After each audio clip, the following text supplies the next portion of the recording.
असहयोग आंदोलन के बाद अब बारी आती है सविनय अवज्ञा आंदोलन की, कि किस तरह से गांधी जी ने सविनय अवज्ञा आंदोलन को चलाया और असहयोग आंदोलन में जो गलतियां हुई थी जिसकी वजह से गांधी जी को अपना आंदोलन वापस लेना पड़ा, और उसके बारे में हम लोग इसमें पढ़ेंगे। तो स्वागत है आप सबका एक बार फिर से हमारे YouTube चैनल में।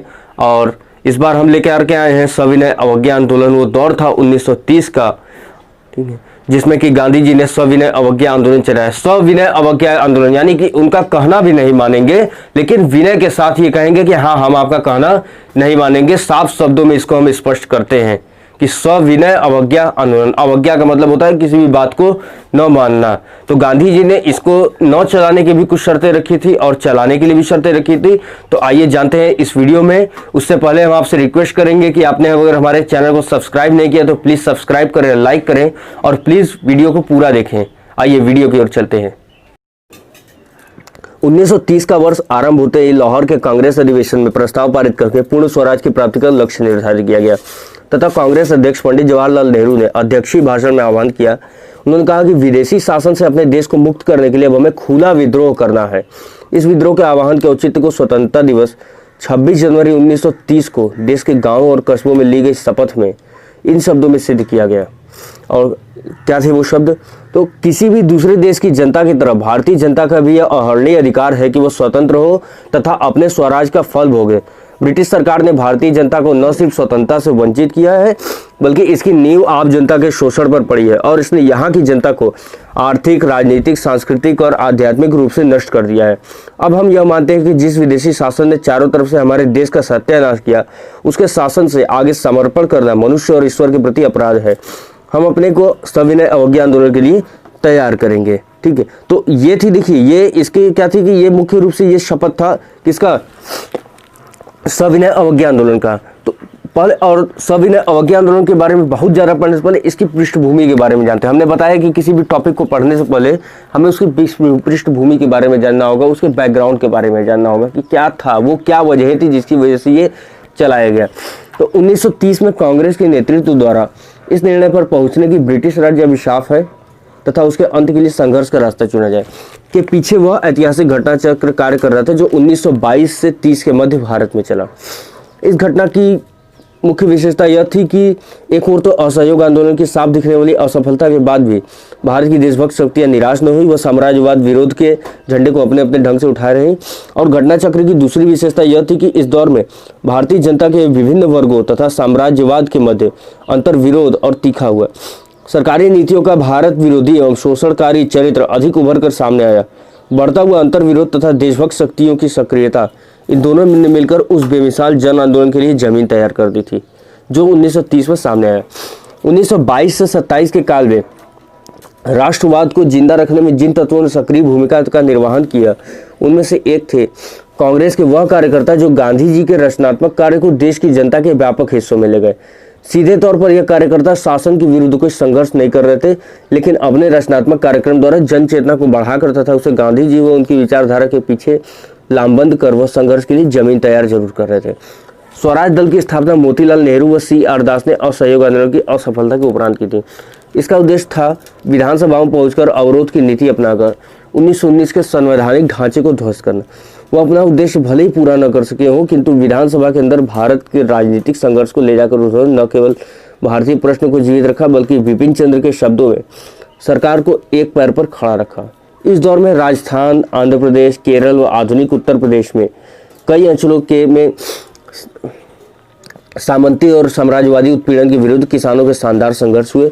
पंजाब में महंतों के विरुद्ध अकालियों ने गौरवपूर्ण लड़ाई लड़ी। उत्तरी भारत में बंगाल से लेकर पंजाब तक हुए क्रांतिकारी, जिन्होंने गांधीवाद को अवसर देने के लिए अपने सशस्त्र संघर्ष को एक प्रकार से स्थगित कर दिया था, नए जोश खरोश के साथ मैदान में कूद पड़े।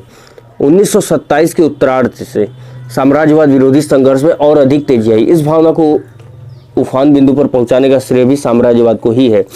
नवंबर 1927 में कंजर्वेटिव पार्टी, याद रखिएगा कंजर्वेटिव पार्टी, नवंबर 1927 में इस सरकार ने भारतीय समस्या पर विचार के लिए साइमन आयोग को नियुक्त किया। इस आयोग को नियुक्त करते समय भारतीयों को उसमें शामिल न करके उनके आत्मसम्मान पर गहरी चोट की गई। याद रखिएगा कि जो भगत सिंह ने भी जिसका विरोध किया था वो यही साइमन था।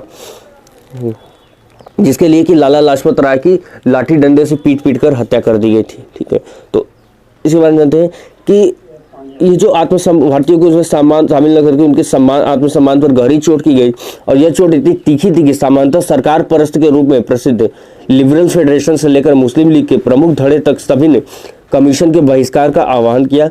साइमन वापस जाओ आंदोलन अभूतपूर्व सफलता था। इस आंदोलन को कुचलने के लिए सरकार ने नृशंस दमन का सहारा लिया। पुलिस की लाठियों ने नेहरू व पंत जैसे नेताओं को भी नहीं बख्शा। शेर पंजाब लाला लाजपत राय की तो उन्होंने जान ही ले ली। इस आंदोलन ने जनाक्रोश में वृद्धि की। ठीक है, इससे भी ज्यादा महत्व की बात यह थी कि नौजवानों की पीढ़ी को साइमन आयोग के बहिष्कार के लिए राजनीतिक कार्यवाही का आरंभिक अनुभव हुआ। नौजवान लोगों की ही इस प्रतिरोध में अत्यंत सजग भूमिका थी और उन्हीं कारण आंदोलन में कुछ जुझारूपन का आभास हुआ। 1927 के इस दौर में वामपंथी विचारधारा व गुटों का तेजी के साथ विकास हुआ। जवाहरलाल नेहरू तथा सुभाष चंद्र बोस दोनों पर ही इन विचारों का असर था। साम्यवादी ग्रुप देश के विभिन्न भागों में किसानों तथा मजदूरों के मध्य सक्रिय थे। बंबई के मजदूरों की शानदार हड़ताल वामपंथी नेतृत्व का परिणाम थी। संयुक्त प्रांत, बंगाल, पंजाब, महाराष्ट्र आदि स्थानों पर वर्कर्स एंड प्रेजेंट्स पार्टी का गठन हो गया था। इन सबके फलस्वरूप राष्ट्रीय मुक्ति संघर्ष में जुझारूपन आ रहा था। इस जुझारूपन का दमन करने के लिए वामपंथी एवं मजदूर आंदोलन कुचलने के लिए 1929 में मेरठ षड्यंत्र केस चलाया गया, किंतु साइमन आयोग की नियुक्ति की तरह इसका परिणाम भी सरकार के अनुकूल नहीं निकला। मेरठ षड्यंत्र केस ने साम्राज्यवाद विरोधी लहर को तेज किया। अगर लाला लाजपत राय पर चलाई लाठियों का जवाब भगत सिंह ने सॉन्डर्स की हत्या करके दिया, तो मजदूरों के दमन के लिए तैयार किए गए विधेयक का उत्तर उन्हीं के द्वारा असेंबली में बम फेंक कर दिया गया। बता दें कि ये जो असेंबली में बम फेंक दिया था, तो इसके बाद इन लोगों ने गिरफ्तारी दी थी, वहां से भागे रहे थे। और इस काल में साधारण जनता के विभिन्न तबकों में साम्राज्यवाद के विरोध की भावना तेज नहीं हो रही थी, अपितु जैसा कि सुमित सरकार इंगित करते हैं, बताते हैं कि इसी काल में भारतीय व्यापारिक समूह भी कुछ ब्रिटिश नीतियों को लेकर अधिकाधिक असंतुष्ट होते जा रहे थे। भारतीय व्यापारिक समूह रुपए की विनिमय दर के सवाल पर, जहाजरानी के क्षेत्र में हितों के टकराव को लेकर, भारतीय व्यापारी वर्ग के हितों पर चोट करने वाली आयात नीति के कारण, पटसन उद्योग के क्षेत्र में चल रही प्रतिद्वंदिता के कारण तथा अंग्रेजों के वित्तीय नियंत्रण के कारण दुखी व नाराज थे। इसके साथ ही वह मजदूर आंदोलन पर भी अंकुश लगाना चाहते थे। इन दोनों उद्देश्यों की पूर्ति के लिए बिड़ला के अनुसार सही नीति यह थी कि भारतीय व्यापारिक वर्ग उन लोगों के साथ सहयोग करे जो संवैधानिक तरीकों से इस सरकार के स्थान पर राष्ट्रीय सरकार बनाना चाहते हैं। इस तरह साम्राज्यवादी विरोधी भावना तीव्र हुई तथा व्यापक हुई। इसका ही परिणाम था कि जब सर्वदलीय सम्मेलन द्वारा नियुक्त मोतीलाल नेहरू कमेटी ने देश के भावी संविधान की रूपरेखा प्रस्तुत करते हुए डोमिनियन स्टेट्स की मांग रखी, तो जवाहरलाल नेहरू, सुभाष चंद्र व सत्यमूर्ति के नेतृत्व में कांग्रेस के युवा वर्ग ने इसका विरोध किया। जवाहरलाल ने तो 1927 में ही मद्रास कांग्रेस के अधिवेशन में स्वाधीनता का प्रस्ताव पारित करा लिया था, किंतु उस अधिवेशन में गांधी जी मौजूद नहीं थे। 1928 में कांग्रेस के कलकत्ता अधिवेशन में गांधी जी तथा मोतीलाल नेहरू के नेतृत्व में स्वाधीनता का मांग का विरोध किया गया तथा एक समझौतावादी रास्ता निकाला गया। यह निर्णय हुआ कि ब्रिटिश सरकार को 1 वर्ष का समय दिया जाए। यदि वह 1929 के अंत तक 1929 के अंत तक डोमिनियन स्टेट्स प्रदान नहीं करती है, तो पूर्ण स्वराज का लक्ष्य निर्धारित कर उसे प्राप्त करने के लिए सविनय अवज्ञा आंदोलन आरंभ किया जा सकता है। औपनिवेशिक स्वराज की यह मांग स्वीकार नहीं की गई। अतः जैसा कि लिखा जा चुका है, 1930 के आरंभ में पूर्ण स्वराज के लक्ष्य तथा उसकी प्राप्ति के लिए सविनय अवज्ञा आंदोलन को चलाने का प्रस्ताव पारित किया गया, किंतु रजनी पामदत्त इसमें बताते हैं कि सविनय अवज्ञा आंदोलन के पीछे मात्र स्वराज की प्राप्ति का लक्ष्य नहीं था। 1920 के दशक के उत्तरार्ध में देश के अंदर जुझारू व क्रांतिकारी 1920 के दशक के उत्तरार्ध में देश के अंदर जुझारू व क्रांतिकारी आंदोलन जनता को अपने पीछे लामबद्ध करके कांग्रेस के लिए तथा गांधीवादी नेतृत्व कार्यक्रम के अस्तित्व के लिए एक गंभीर चुनौती बनता जा रहा था। इस बात का एहसास अन्य किसी व्यक्ति की तुलना में गांधी जी को कहीं ज्यादा था। वह समझते थे कि इस क्रांतिकारी आंदोलन से जनता को अलग करने के लिए जरूरी है कि कांग्रेस को अपना एक सशक्त जन आंदोलन आरंभ किया जाए। यह एक ऐसा आंदोलन हो जैसे साम्राज्यवाद पर भी दबाव डाले तथा क्रांतिकारी आंदोलन की धार भी कुंद करे। गांधी जी के ही शब्दों में, मेरा मकसद यह है कि ब्रिटिश शासन की संगठित हिंसा के साथ साथ हिंसा के बढ़ते हुए पक्ष की असंगठित हिंसा के खिलाफ मैं उस शक्ति का यानी अहिंसा का प्रयोग करूं। हाथ पर हाथ धरे बैठे रहने का अर्थ दोनों शक्तियों को बेलगाम छोड़ देना है। अब इसके इतिहास के बारे में जानते हैं तो आंदोलन शुरू करने की इस व्यवस्था से मुक्ति पाने का एक रास्ता महात्मा गांधी के सामने था। यह रास्ता था कि सरकार समझौते का रुख अपनाकर कुछ न्यूनतम मांगों को स्वीकार कर ले। इस उद्देश्य से ही गांधी जी ने 30 जनवरी के यंग इंडिया में उन 11 मांगों को प्रस्तुत किया जिन्हें स्वीकार कर लेने पर आंदोलन नहीं चलाया जाता। इन 11 सूत्रों पर सुमित सरकार की 2 टूक टिप्पणी ये कहते हैं कि गांधी जी ने इरविन को जो 11 सूत्री चेतावनी थी वह पूर्ण स्वराज के प्रस्ताव से कोसों दूर थी, क्योंकि उसमें राजनीतिक संरचना को बदलने की, यहाँ तक कि डोमिनियन स्टेट्स की मांग नहीं की गई थी।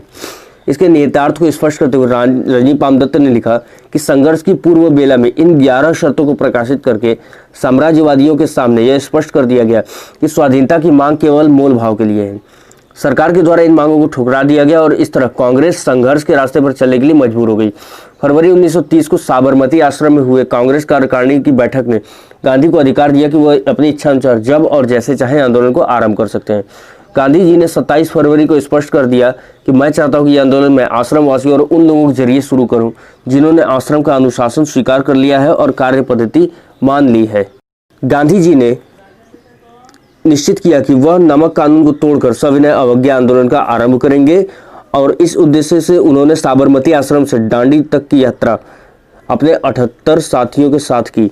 विपिन चंद्र का मानना है कि इसकी योजना बहुत समझदारी से बनाई गई तथा ऊपर से हानि रहित दिखने वाला आंदोलन भयंकर साबित हुआ। रजनी पामदत्त भी मानते हैं कि गांधी जी की राजनीति बहुत ही कुशल और योग्य राजनीति थी। अपने लक्ष्य और तरीके के निर्धारण में उन्होंने बेहद कुशलता का परिचय दिया था, किंतु उनकी दृष्टि में यह कुशलता अपने वर्गीय हितों की रक्षा में थी। इस आंदोलन से यह संभावना खत्म हो गई कि मजदूर वर्ग संघर्ष में भाग लेगा। इस आंदोलन में किसानों का समर्थन प्राप्त करने की योग्यता थी, क्योंकि जैसा कि सुमित सरकार ने रेखांकित किया कि नमक के मुद्दे ने स्वराज के आदर्श को ग्रामीण निर्धन जन की एक ठोस और व्यापक शिकायत से देखते देखते जोड़ दिया। 9 अप्रैल को गांधी जी ने अपने संघर्ष के विस्तृत कार्यक्रम की रूपरेखा प्रस्तुत की।